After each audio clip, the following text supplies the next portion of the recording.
Ditadura militar. Um lado sombrio da história do Brasil. Final. Fundação do PT, 1980. Transição para a democracia. Do movimento grevista, surgem o Partido dos Trabalhadores, PT, e a Central Única dos Trabalhadores, CUT. Central sindical até hoje controlada pelo PT. Capitaneados por Luiz Inácio Lula da Silva e Jair Menenghelli, respectivamente. Partidos à esquerda, além do PT, PDT e o PCdoB, entre eles, marchavam pelas eleições diretas e ganham a simpatia da classe trabalhista e oposicionista ao regime militar. Atentado ao Rio Centro. Transição para a democracia. Considerado hoje um ultimato das alas mais conservadoras entre os militares e contrárias à abertura do regime militar rumo à redemocratização, que começava a ganhar forma no governo Figueiredo, um atentado à bomba no Centro de Convenções Rio Centro ocorreu em abril de 1981. Mata um militar, mas não chega a completar-se. No dia, milhares comemoram o Dia do Trabalho, em 30 de abril, e a linha dura remanescente no governo Figueiredo teme o ato por considerá-lo um manifesto contrário à ditadura. Depois da explosão da bomba, imediatamente o caso é ligado a grupos esquerdistas, para então ser vinculado à linha dura do regime. A bomba explodira num carro onde estavam o sargento Guilherme Pereira do Rosário, morto no episódio, e pelo capitão Wilson Dias Machado. O fracasso nas investigações do atentado leva o chefe da Casa Civil, Golbery Couto e Silva, a renunciar o cargo. Investigações muito posteriores ao atentado apontam 4 militares culpados pelo atentado. Governo Figueiredo. Transição para a democracia. Com a posse do general João Baptista Figueiredo, a transição democrática ganha mais força, não sem enfrentar forte resistência de alas militares que continuam a perseguir opositores ao regime e tentar brecar a redemocratização. Em 1978, cria-se o Comitê Brasileiro pela Anistia, fruto da aliança de opositores e familiares de presos, mortes, exilados e torturados políticos, além do apoio da Igreja Católica. Sinal da liberação de presos políticos, ampliado com a Lei de Anistia de 1979. Civis apoiam as libertações. Figueiredo autoriza uma reforma partidária que põe fim ao bipartidarismo e favorece a criação de novos partidos, como o PMDB e o PTB. Siglas comunistas e de esquerda continuam ilegais. Em 1982, realizam-se eleições diretas para governador, deputados, prefeitos e vereadores, mas as coligações estavam vetadas para evitar apoio de oposições. Seu governo ainda é marcado por um atentado à bomba no Centro de Convenções Rio Centro e a deterioração econômica. Diretas. Já. Derrota da emenda das diretas. Transição para a democracia. A proposta de emenda constitucional, apresentada pelo deputado federal Dante de Oliveira, em 2 de março de 1983, propõe o restabelecimento de eleições diretas para a presidência da República em dezembro do ano seguinte. A aprovação da emenda é apoiada por diversas camadas da sociedade e chega às ruas, que pedem eleições diretas já. Comícios e passeatas reúnem mais de 1 milhão de pessoas. Apesar da mobilização, em 25 de abril de 1984, por uma diferença de apenas 22 votos e muitas abstenções, o país manteve as eleições indiretas. Eleição indireta de Tancredo, a morte de Tancredo, transição para a democracia.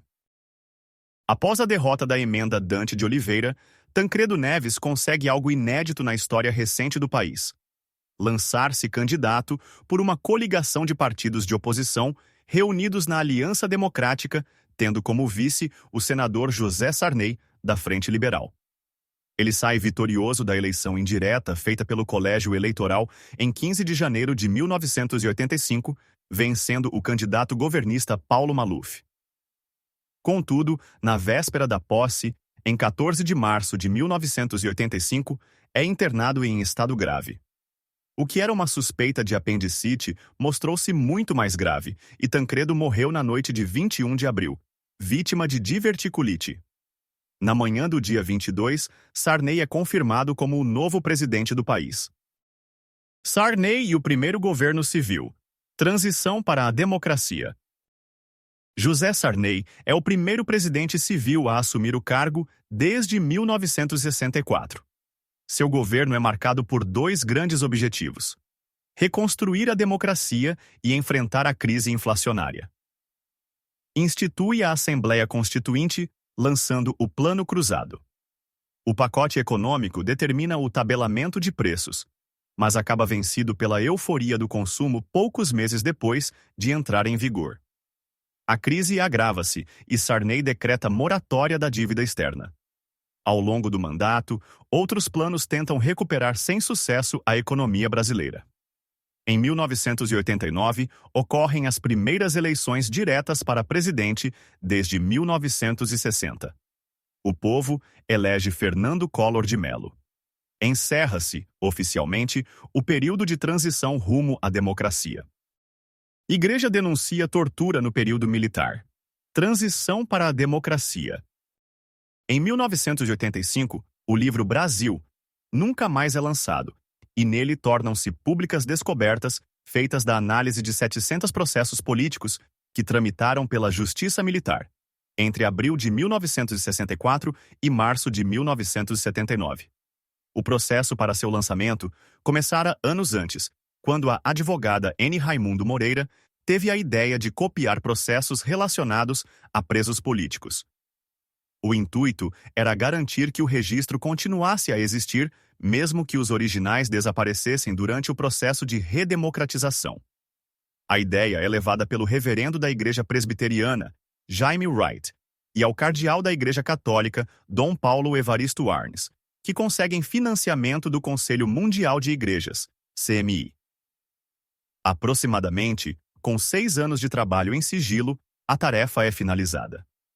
A reprodução dos 710 processos judiciais consultados soma cerca de 900 mil cópias em papel e 543 rolos de microfilmes. A Constituinte. Transição para a democracia. É um parlamento de costas para o passado, este que se inaugura hoje para decidir o destino constitucional do país. Foi com estas palavras que Ulisses Guimarães, PMDB-SP, abriu os trabalhos da Assembleia Constituinte, no dia 1º de fevereiro de 1987. A nova Carta da Nação ganharia o apelido de Constituição Cidadã, de Guimarães. O documento foi elaborado com amplo apoio popular. Antes mesmo do início das discussões no Congresso, mais de 70 mil cartas foram enviadas com sugestões da sociedade civil.